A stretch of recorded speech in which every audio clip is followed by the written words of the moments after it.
మొత్తం 700 శ్లోకాలు. మేము అన్నిటిని కూడా కంటిన్యూగా చదువుతాము. చదువుతూ మొత్తం కంఠస్థం కూడా అయిపోయాయి మాకు. ఇప్పుడు మీకు సంస్కృతం వచ్చుగా, శ్లోకాలు మొత్తం భగవద్గీత అంతా సంస్కృతంలో ఉంటుంది. మీకు సంస్కృతం వచ్చా? మొత్తం సంస్కృతం వచ్చు. వాటి అర్థాలు కూడా మేము చదువుతూ ఉంటే మాకు వస్తూ ఉంటాయి అర్థాలు కూడా.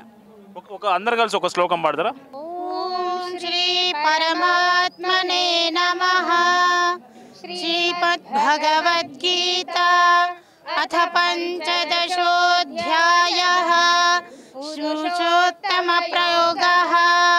శ్రీభగవానువాచ ఊర్ధ్వమూలమధః శాఖం అశ్వత్థం ప్రాహురవ్యయం ఛందాంసి యస్య పర్ణాని యస్తం వేద స వేదవిత్ అధశ్చోర్ధ్వం ప్రసృతాస్తస్య శాఖా ప్రవృద్ధా విషయ ప్రవాలాః అధశ్చ మూలాన్యనుసంతతాని కర్మాణుబంధీని మనుష్యలోకే నయూపమస్యేహ తతోపలభ్యతే నాతో న చాదిర్న చ సంప్రతిష్ఠా అశ్వత్థమేనం సువిరూఢమూలమసంగశస్త్రేణ దృఢేన చిత్వా.